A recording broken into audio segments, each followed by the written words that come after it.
Bien, continuamos aquí en Diálogo Urgente. De inmediato la entrevista central del día con el doctor Guido Gómez Mazara, quien es aspirante a la presidencia de la República por su partido, aspirante a la aspiración, a la candidatura a la presidencia, por su partido Revolucionario Moderno, abogado, politólogo, usted lo conoce. Doctor, bienvenido a Diálogo Experto en Urgente. temas internacionales, analista profundo. Yo lo hago todos los días.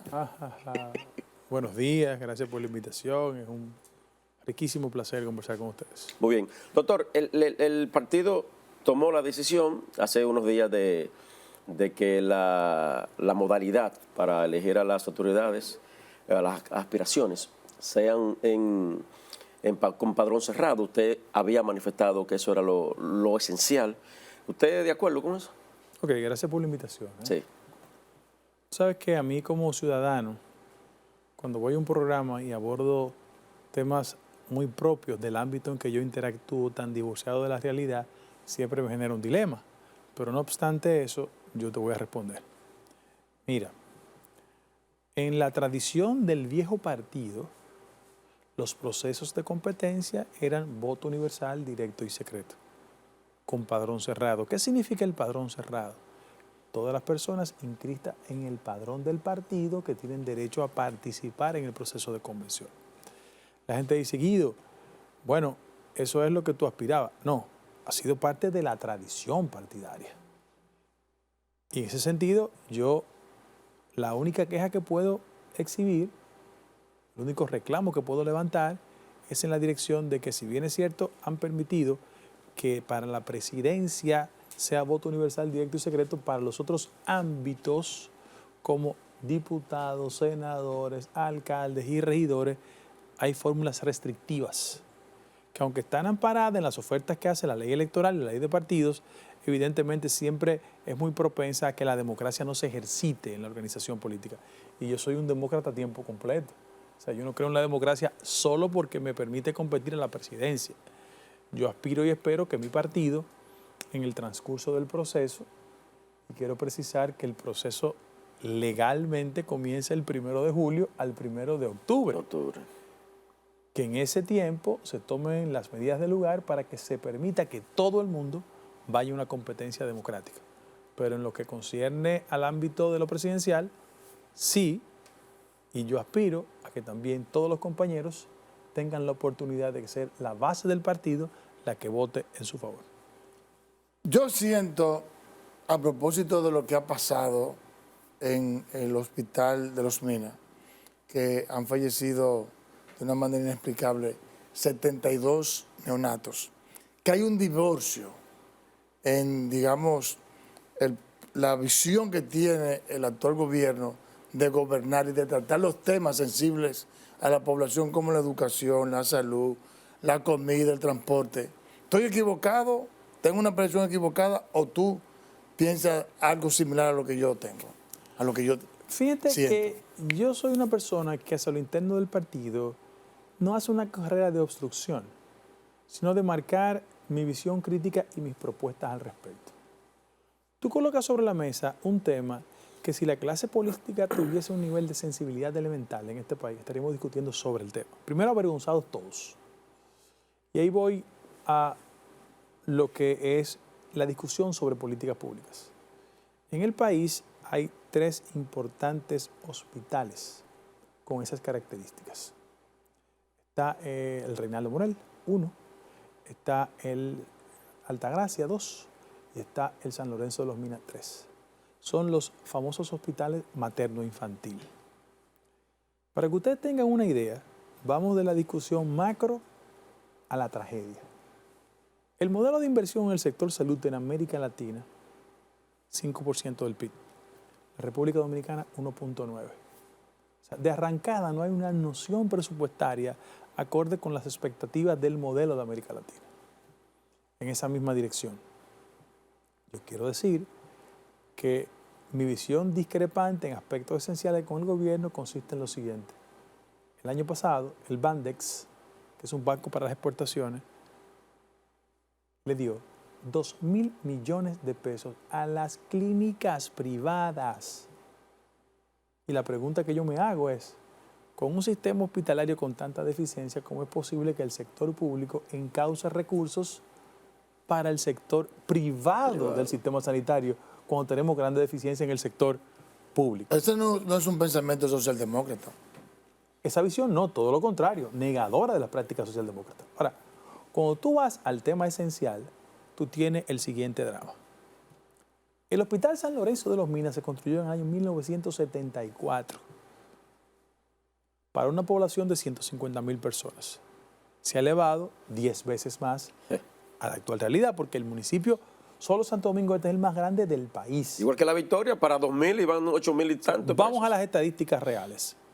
La gente dice, bueno, es que en el primer trimestre 72 muertos, en el mes de febrero 34. No, es que el índice o tasa de mortalidad neonatal entre 29 y 36%.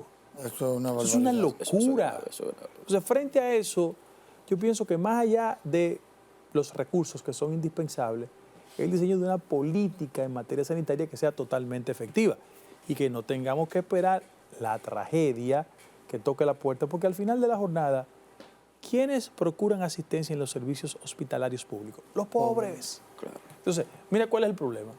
El modelo democrático dominicano no puede seguir siendo un modelo tan desigual. Que los procesos de crecimiento económico hagan rico a los de siempre y generen un profundo nivel de desigualdad social en la mayoría. En el caso específico de mi partido, que es un partido que ha sido históricamente popular en los sectores medios y de base, hay que gobernar para todos, pero hay que diseñar políticas de inclusión a esos sectores que son históricamente excluidos. Claro. Te coloco ese tema. Yo te voy a dar un paralelismo. Todos celebramos cuando en Miches se hace una inversión en el sector turismo y se abren 4 o 5 cadenas de hoteles. Así como el tema neonatal es un tema de preocupación, yo quiero darle esta información. Muy a pesar de la inversión del sector turismo en Miches, ¿sabes cuántos hospitales hay en Miches? 1. Se inauguró en 1980, tiene capacidad para 14 camas. Fíjate cómo hay una arritmia en el desarrollo de que las cosas que parece que el país va bien, en los temas estructurales de la gente, del que se sube en una guagua temprano, del que se va a trabajar, del que se sube en el metro, del que coge un concho, el que tiene que coger fiado en el colmado, el que tiene su hijo en el sistema escolar, o el que tiene que tomar una guagua tempranito para llegar a la Universidad Autónoma de Santo Domingo. Esos son los problemas que contribuyen a transformar el modelo democrático dominicano. Y yo siento de verdad que en nuestro partido hay gente que tiene la voluntad de hacer las cosas, pero en el día a día de la mayoría del funcionariado, esos temas no son parte de su conformación mental.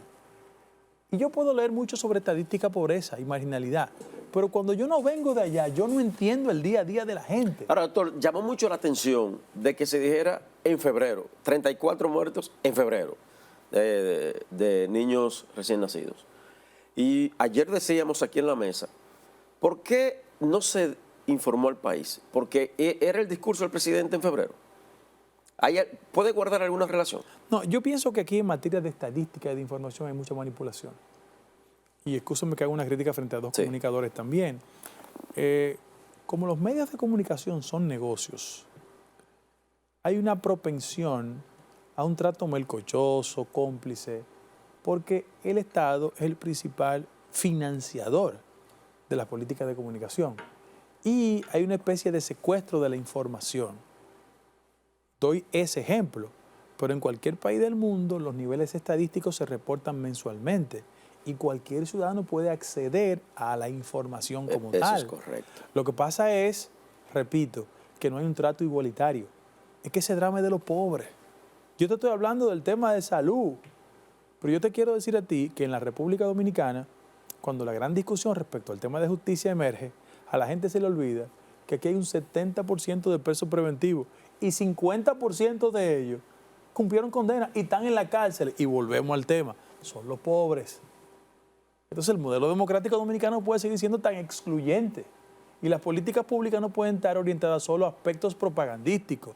La transformación de una sociedad se da en la gente, no en las redes. Claro.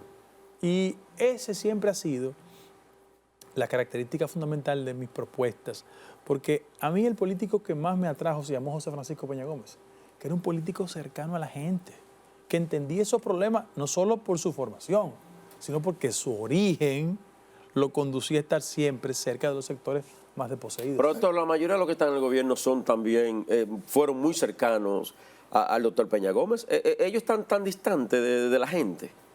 La generación que gobierna hoy, hasta por un problema de edad, no estuvo cerca de Peña Gómez.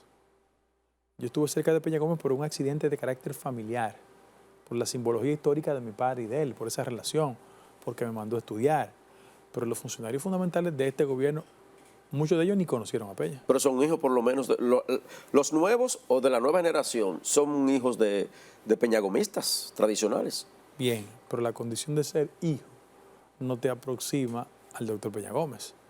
Yo pienso que como Peña... Y en la forma que lo criaron tampoco. En el país, como Peña en el país, existió una generación de políticos, de todos los espectros, salvando la distancia. Por ejemplo, yo ayer vi que el PLD inauguró una estatua en honor a Gladys Gutiérrez Viuda Segarra, una mujer fundamental que estuvo en la primera línea en la defensa de los derechos de los presos políticos, que estuvo en el centro de la persecución, que fue de las pioneras del movimiento feminista. Si tú le preguntas al 80% de los jóvenes del PLD, a lo mejor no tuvieron contacto con Gladys Gutiérrez. Y ese rastro, ese vínculo histórico se ha perdido. Ahora, profesor, para tener un pensamiento político no hay que ser de una generación. Porque, sí, por ejemplo, todos se supone que debemos ser duartianos. No lo conocimos. Y no lo conocimos, claro, porque hay un pensamiento, claro, una ideología. Claro. Para eso se supone que tienen que haber círculos de estudio, círculos de pensamiento que induzcan a que el que decida ser PRMista pues tenga esa ideología, esa forma, esa estructura ideológica. ¿Existe eso en el PRM? No. En la República Dominicana hay un proceso de deterioro de lo estrictamente ideológico. Es un síndrome de todos los partidos. Todos. El PLD de Círculo de Estudios y el PRD, hoy PRM, de la Escuela de Formación Política, siempre es un intento, un discurso, pero no existe. ¿Por qué? Porque la salida del escenario público, por su muerte de Peña, Bosch y Balaguer, generó un vacío ideológico en la gran discusión. Y como las escuelas de formación política no funcionaron, lo estrictamente clientelar se impuso sobre el debate de las ideas. Lo importante era el bolsillo, quien resolviera, la logística, y eso deterioró sustancialmente la calidad del producto político dominicano. Aquí no hay una orientación política sobre el gran debate. Tú coges a los políticos fundamentales de este país, sin importar la militancia, dice estabilidad macroeconómica, calidad en el gasto, inversión extranjera, relaciones con Haití, salario. Y evidentemente no tienen ni las herramientas discursivas, ni hacia lo interno de su partido hay líneas generales, porque los partidos se parecen todos porque no hay una diferenciación ideológica. Tú coges a uno del PRM, uno del PLD, otro de la Fuerza del Pueblo, y no hay líneas distintivas. Frente a eso, yo pienso que la política dominicana necesita ser rescatada, ser devuelta a una lógica de diferenciación. En la década de los 70 y de los 80, tú sabías lo que pensaba un PLDista, tú sabías lo que pensaba uno del PRD, tú sabías lo que pensaba uno del Partido Reformista. Ahora no. Por ejemplo, en el pliego de aspiraciones de mi partido, cuando fuimos a la campaña electoral, no le dijimos a la sociedad dominicana que estábamos a favor de las 3 causales. ¿Qué ha pasado? Que no usamos nuestra mayoría en esa dirección, no fuimos consistentes y hay un segmento de la franja liberal y progresista que está esperando las elecciones para cobrarnos. No le dijimos a la sociedad dominicana que las políticas de endeudamiento eran incorrectas de la pasada administración. Bueno, 27 mil millones de dólares en lo que va de gobierno. En préstamos. Entonces, la gente te va notando. Póngase a pensar solo que por el pago de intereses el presupuesto nacional consignó mensualmente 21 mil millones de pesos. Entonces, sobre esos temas hay gente que te va anotando y cuando viene un proceso político te cobra. Claro, la etapa previa que tenemos nosotros es el proceso interno del partido. Y sobre esa base hay gente en la organización como nosotros que estamos planteando una aspiración con un sentido diferenciador. No crítico puro y simple, porque los niveles de intolerancia en este país conducen a pensar de que todo el que hace una crítica es un disidente brutal, y no es así. En cualquier país del mundo donde la competencia política se pauta, tú sientes los niveles de diferencia. O sea, tú vas al Partido Republicano y tú ves a Trump y a Ron DeSantis. Tú actualmente, el Partido Demócrata, hay un candidato que va a competir contra Biden hasta ahora. Se llama Patrick Kennedy, un hijo de Edward Kennedy. De Edward Kennedy. Eso es competencias. Yo no sé por qué a la gente se le torna tan raro en mi partido cuando ha existido una tradición de competencia entre Jacobo, Jorge Blanco, Atuey, Hipólito, Milagro, Hipólito. La gente diga y se sienta impactada por el hecho de que hacia el interno de mi organización existen competidores con una propuesta diferente. Eso es enriquecedor. ¿Son las de ustedes y las de don Ramón? Hasta ahora. Ok. ¿Y cuándo es la suya, su lanzamiento a la candidatura, doctor? Fíjense, yo como soy respetuoso de la legalidad, yo voy a esperar la primera semana de julio. De julio, ok. Porque la ley me dice que es entre julio y octubre. O sea que lo que Ramón hizo fue fuera de... No, Ramón es un anuncio muy legítimo. Ok. Eso no es la formalización de sus aspiraciones, que se van a formalizar, repito, en lo que respecta a los plazos electorales, él lo que dijo fue que va a presentar su candidatura. Correcto. Guido, el caso Calamar, que fuiste tú que lo impulsaste. Como otros. Sí. Sin embargo, yo de manera particular, aunque estoy muy, digamos, contento por el hecho de que se está develando el tema de la corrupción, no me siento conforme porque percibo que a dirigentes del PRM lo están protegiendo. Tú que tienes conocimiento profundo de eso, ¿estoy equivocado? No, pero vamos por partes. Mira, una cosa es toda la acción del Ministerio Público y un proceso que ahora, con medida de coerción, el país lo conoce perfectamente. Pero debo recordar que el Ministerio Público tiene 18 meses entre la medida de coerción y el depósito final de la acusación. En esa dirección hay un abanico de posibilidades para que en la etapa de investigación todo el que no esté formalmente incorporado como testigo, ¿verdad?, o como imputado, pueda ser llamado a la acción de la justicia. Yo estoy a favor de que cualquiera, sin importar militancia política, orientación ideológica, nivel social, sea convocado al Ministerio Público y se investigue. Ahora, en lo que concierne a la acusación y los elementos públicos, hay gente también de mi partido. Ahora, el principio universal de presunción de inocencia tiene que prevalecer y del debido proceso, aún en aquellos que la magistrada Romero envió a Najayo. Hay una regla, hay una presunción de inocencia contra ellos. Claro. Entonces, sobre esa base, te lo dice una persona que cree un modelo garantista, yo estoy plenamente convencido de que la herramienta acusatoria que depositó el Ministerio Público es técnicamente imbatible. Miren por qué. Y ustedes los periodistas, como otra gente del país, reaccionan no del todo agradecido ni coincidente con las políticas del Ministerio Público. Miren, en esta etapa el Ministerio Público lo que ha hecho es que ha incorporado a la categoría de testigos potenciales imputados, ¿verdad? Y sobre esa base, que es legal, la norma procesal lo permite, y sobre esa base muchas personas serán tan intensos en la acusación con los imputados cuando se conozca el fondo del proceso como lo hace el actor acusatorio, que es el Ministerio Público. Y en esa dirección, usted ha visto gente que mucha gente decía, ¿y por qué no está imputado fulano? No, está en la condición de testigo. Porque acuérdense que el modelo dominicano, aunque tiene esa sombrilla de legalidad, yo siempre digo que la referencia del modelo anglosajón es el modelo del deal, del acuerdo, de la negociación, en que mucha gente... De la acción premiada. Sí. En este caso, el concepto es de la acción premiada, pero el principio de oportunidad que utiliza el Ministerio Público sobre la norma, diciendo, no te incorporo a ti como imputado porque tú eres testigo y tú vas a colaborar en la acusación. En el fondo, veremos, pero es muy cómodo tú tener a una persona que tú le reputas responsabilidad de un hecho punitivo que sea un aliado tuyo en la acusación. Doctor, ¿puede ser perjudicial para el partido, el PRM, la decisión que tomó ayer de enviar una carta a la Cámara de Diputados para que excluyan de su curul a Miguel Gutiérrez? No, fue eso correctísimo, yo estoy de acuerdo. No, yo digo allá, lo que él podría hablar allá llenándose de ira, pero ahora me van a excluir. Ah, no, pero mire una cosa, el que esté libre de pecado no tiene problema. Ojalá hable todo y diga quién le dio, por quién le dio, a quién financió. Yo no tengo problema. De hecho, se ha dicho a quién él le ha dado. Ya él ha hablado allá. De lo que usted puede estar seguro es que Guido Gómez Mazara ni lo conocía. Y si lo hubiese conocido, lo digo, porque yo no tengo actitudes irresponsables. Ahora que diga quién le dio, quién lo patrocinaba en el partido, claro que sí. A la sociedad dominicana le conviene eso. Y yo creo que mi partido tardó mucho. Por un elemento técnico, Él debe ser sustituido porque él alegó en la jurisdicción norteamericana que él tenía problemas mentales.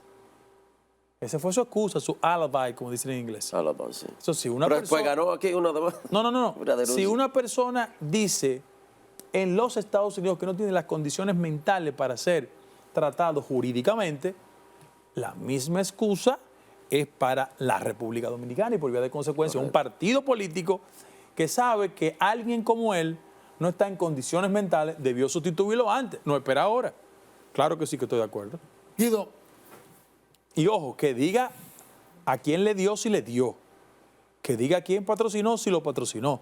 Eso le hace bien al país. Claro. Guido, si tú tuvieses la oportunidad de ser presidente de la República, ¿qué tú harías diferente a lo que se está haciendo ahora?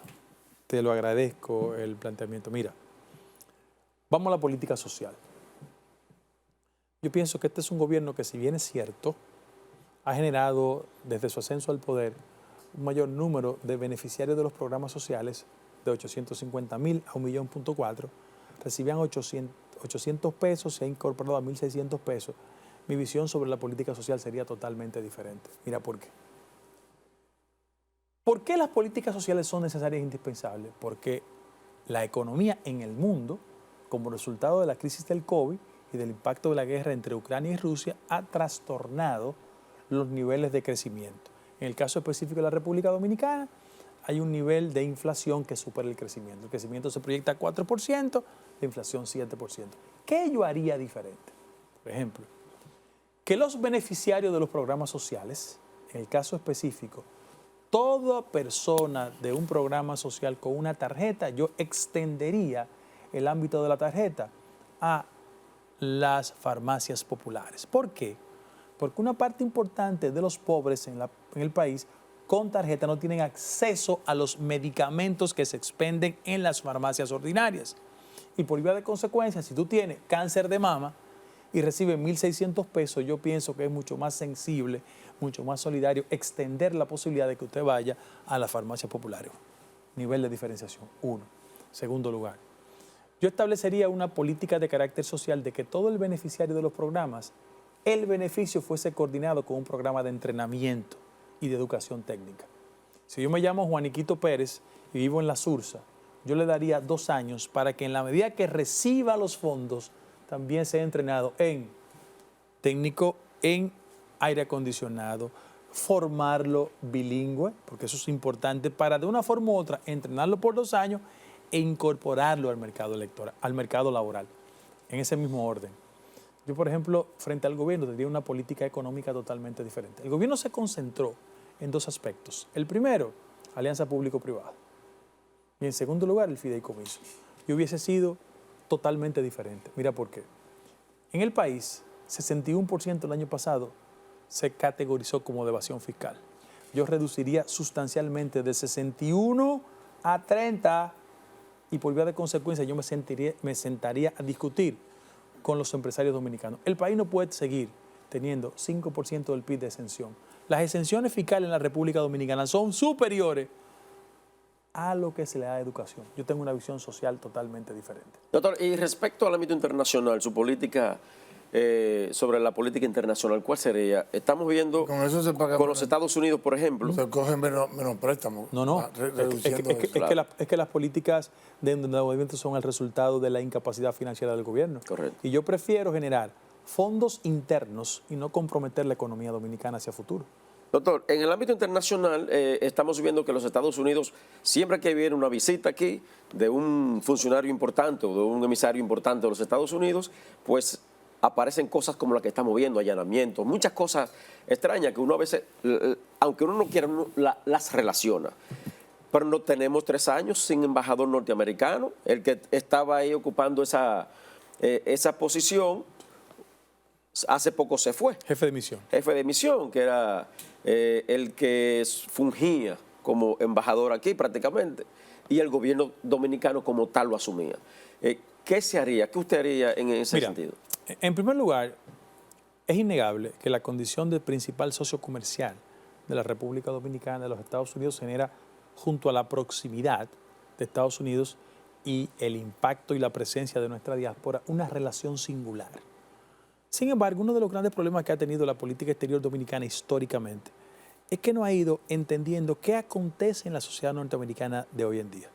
El canciller actual es una persona que tiene formación y conoce la cultura política norteamericana. Sin embargo, yo pienso que muchos observadores del proceso político dominicano no han entendido cuáles son los niveles de transformación en la sociedad norteamericana.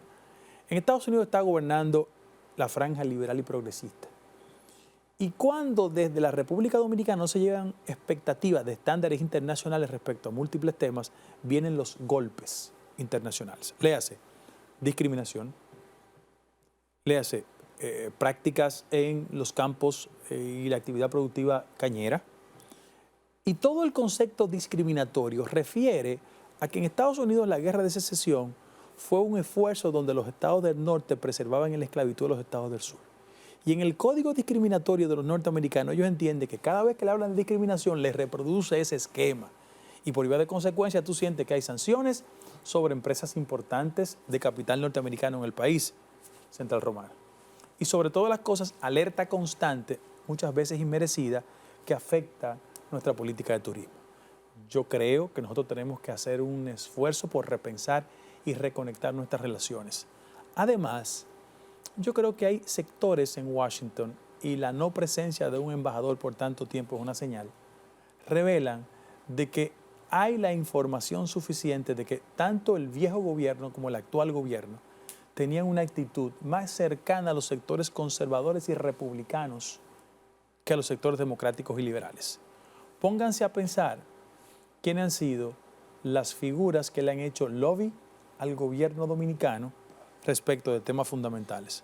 El hecho de que un ex subsecretario de Estado para Asuntos Latinoamericanos de origen republicano y cubano haya sido la pieza que utiliza el gobierno dominicano para atacar puertas en Washington no es una señal correcta. ¿Y por qué la coincidencia, doctor? Después de la visita de esa funcionaria, lo que estamos viendo en el ambiente. No, yo pienso que si hay una interpretación efectiva, el aspecto que nos hace leer la visita de esa funcionaria tiene que ver mucho con la disposición del presidente de la República de impedir que 39 ciudadanos de origen haitiano hagan presencia en el país. Me llama la atención, y saludo el reportaje de hoy del periódico Diario Libre, el Diario Libre, de que el señor Gilbert Villou no esté incorporado. Lo tratábamos ahorita en la mesa y me llama la atención. Me llama la atención. Doctor, pero ahí mismo hay un asesor del Poder Ejecutivo también, que no...